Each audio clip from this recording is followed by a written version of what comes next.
Hi எல்லாருக்கும் வணக்கங்க. Welcome back to sons of Lakshmi. இன்றைக்கி நம்ம என்ன பண்ண போகிறோன்னா ஒரு இன்ட்ரெஸ்டிங்கான விளாக் தான் உங்களோட ஷேர் பண்ண போகிறேன். இப்போ நாங்கள் எங்கே இருக்கோன்னா சென்னையில் டி நகர் அப்படிங்கிற ஒரு ஏரியாவில் தான் இருக்கோம். சென்னையில் டி நகர் அப்படின்னு சொன்னதும் அவ்வளோ பிஸியான இடங்க. எப்போ பார்த்தாலும் ஒரு கலகலகலான ஒரு கூட்டத்தோடையே இருக்கும் அந்த ஏரியா. ஃபுல் ஷாப்பிங்கான ஏரியா அப்படின்னு தான் சொல்லலாம்.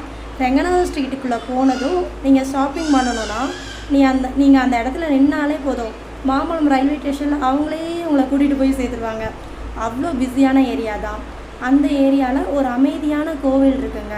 இது எத்தனை பேருக்கு தெரியும் அப்படிங்கிறது எனக்கு தெரியல. ரெட்டியாபட்டி சுவாமிகள் அப்படிங்கிற ஒரு கோவிலும் அங்கே தான் இருக்குது, ரெங்கநாதன் ஸ்ட்ரீட்டில். நாங்கள் டி நகருக்கு மொபைல் சர்வீஸ் பண்ண கொடுக்கறதுக்காக நான் போயிருந்தேங்க. அப்படி போகிறப்போ அந்த ஷாப்பில் எனக்கு என்ன சொன்னாங்கன்னா, ஒரு 2 hours கழிச்சு வாங்க, மொபைல் ரெடி ஆயிரும் அப்படின்னு சொல்லியிருந்தாங்க. ஓகே, வீட்டுக்கெலாம் கொஞ்சம் திங்ஸ் பர்ச்சேஸ் பண்ணலாம் அப்படின்னு தான் போயிருந்தோம்.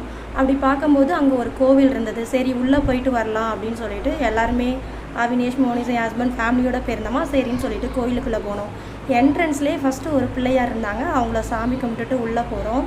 அந்த கோவில் எப்படி இருக்குதுன்னா, கிரவுண்ட் ஃப்ளோர் ஃபஸ்ட் ஃப்ளோர் அப்படின்னு சொல்லிட்டு உள்ளே போனால் பெரிய கோவிலாகவே இருக்குது. எனக்கு அங்கே என்ன மாதிரி எந்த டைம் க்ளோஸ் பண்ணுவாங்க அதெல்லாம் எனக்கு தெரியாது.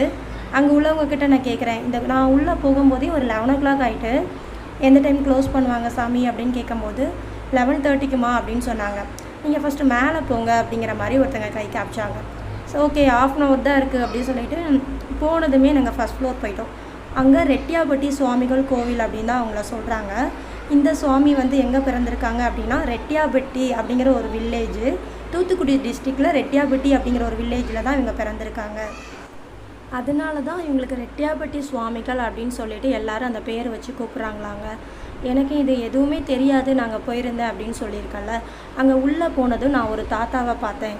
அவங்க தான் இந்த கோவிலை பற்றி இன்ஃபர்மேஷன்லாம் எனக்கு சொன்னாங்க. நான் அவங்கக்கிட்ட கேட்டேன், நான் இந்த கோவிலுக்கு முத வர சாமி, எனக்கு இங்கே என்ன அப்படிங்கிற பற்றிலாம் எனக்கு தெரியாது அப்படின்னு சொல்லவும், தாத்தா எனக்கு நிறையா விஷயங்கள ஷேர் பண்ணாங்க. அந்த தாத்தாவோட ஃபோட்டோ இந்த வீடியோவில் முன்னாடியே போயிருக்கு, அது உங்களை பாருங்கள். அவர் சைவ பிள்ளைமார் வீட்டில் தான் குழந்தையாக பிறந்தாராங்க. பிறகு அவர் ஸ்ரீ பரபூர்ண விநாயகர் அருளால் குற்றால பொதிகை மலையில் 12 ஆண்டுகள் கடும் தவம் செய்து தான் ஞானம் பெற்றார் அப்படின்னும் அவங்க எனக்கு சொன்னாங்க. அந்த சாமி வாழ்கிற காலத்தில் பல அற்புதங்களை நடத்தியிருக்காருங்க. நிறையா பேருக்கு நல்லது பண்ணியிருக்கிறாங்க அப்படின்னு நிறையா ஸ்டோரிஸ்லாம் அவங்க கொஞ்சம் எனக்கு ஷேர் பண்ணாங்க.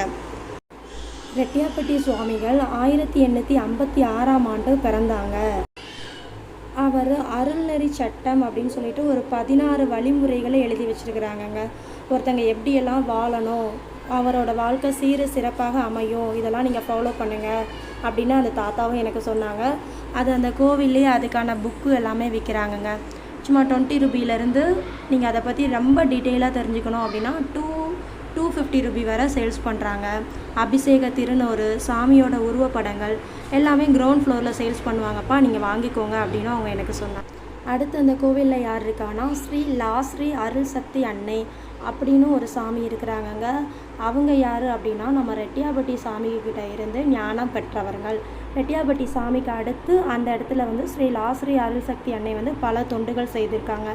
இந்த தாத்தா யார் அப்படின்னா, இந்த ஸ்ரீ லாஸ்ரீ அருள் சக்தி அன்னையை அவங்க நேராகவே பார்த்துருக்குறாங்களாம்.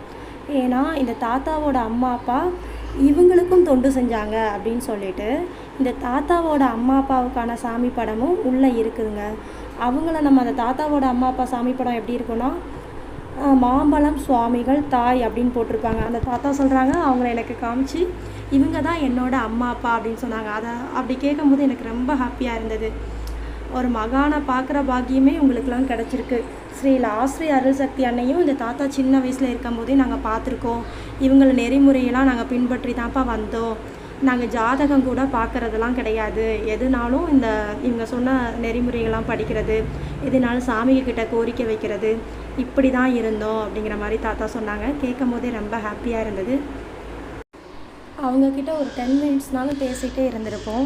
அப்போ அந்த தாத்தாவுக்கு சாமிக்கு போட்ட மாலை கொடுத்துருந்தாங்க. நான் பசங்க நாளாக உட்காந்து தாத்தா கிட்டே பேசிகிட்டு இருக்கும்போது, அதை எனக்கு கொடுத்து நீ வீட்டுக்கு எடுத்துகிட்டு போப்பா அப்படின்னு சொன்னாங்க. அதுவும் எனக்கு ரொம்ப பிளெஸ்ஸிங்ஸாக இருந்தது. சம்டைம் நம்மளுக்கு அறியாமல் ஒரு சில மிராக்கல்ஸ் நடக்கும்ல, அது மாதிரி தான் நான் அதெல்லாம் ஃபீல் பண்ணுவேன்.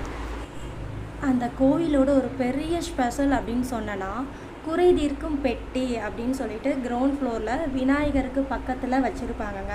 இதுவும் எனக்கு அந்த தாத்தா தான் எக்ஸ்பிளைன் பண்ணாங்க. குறை தீர்க்கும் பெட்டி அப்படிங்கிறதுல நம்மளுக்கு ஒரு வீடு கட்டணும், கல்யாணம் ஆகணும், என் பிள்ளைங்களுக்கு வேலை கிடைக்கணும், எனக்கு வேலை கிடைக்கணும், நோய் நொடிகள் சரியாகணும், இதுதானே நம்மளோட மேக்ஸிமம் பிரார்த்தனையாக இருக்கும். அவங்களே அதுக்கான ஒரு பேப்பர்ஸ்லாம் வச்சுருப்பாங்க அந்த இடத்துல. குறை தீர்க்கும் பெட்டிக்கு எழுதுறதுக்காக ஒரு நோட் புக்லாம் இருந்தது. அந்த இடத்துல பெண்ணும் கொடுத்தாங்க.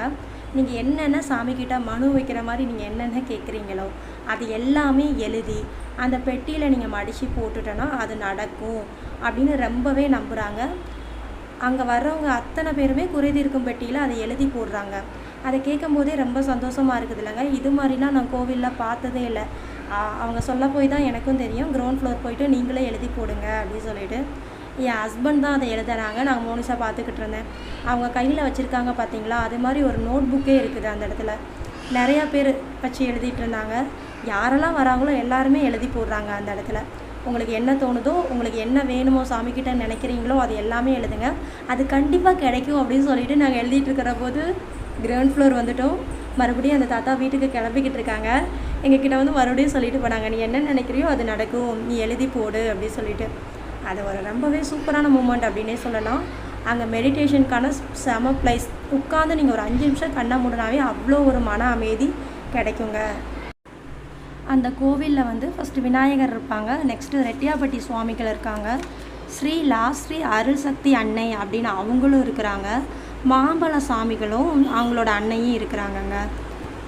இப்போ இந்த இடத்துல தெரியுது இல்லைங்க, இதை தான் குறை தீர்க்கும் பெட்டி அப்படின்னு சொல்கிறாங்க. ஒரு கண்ணாடி பாக்ஸ் இருக்கும், ஆல்ரெடி நோட்டு கொடுத்தாங்கல்ல, அதில் எழுதிட்டு அந்த டாக்குமெண்ட்டை நீங்கள் ப்ரே பண்ணிவிட்டு அதுக்குள்ளே நீங்கள் போட்டுற வேண்டியான். எங்கள் அவினேஷ் வந்து பிள்ளையார்கிட்ட சாமி கும்பிட்டுட்டு அவனை பாக்ஸ்குள்ளே போட சொன்னோம். மார்னிங் 6 o'clock இந்த கோயில் ஓப்பன் ஆகிடுது. 11:30 வரை வந்து இது ஓப்பனில் தான் இருக்கும். அதுக்கடுத்து ஈவினிங் வந்து 5 o'clock மறுபடியும் ஓப்பன் பண்ணுறாங்கங்க. நான் அந்த கோவிலில் அபிஷேக திருநாரும் ஒரு 20 ரூபாய்க்கான அங்கே உள்ள புக்கும் சாமி படம்லாம் சேல்ஸ் பண்ணிகிட்டு இருந்தாங்க. அதுவும் ஒன்று வாங்கிட்டு நாங்கள் அந்த இடத்துல இருந்து மூவ் ஆகிட்டோங்க. ஓகே, பாய் பாய். நெக்ஸ்ட் வீடியோவில் பார்க்கலாம்.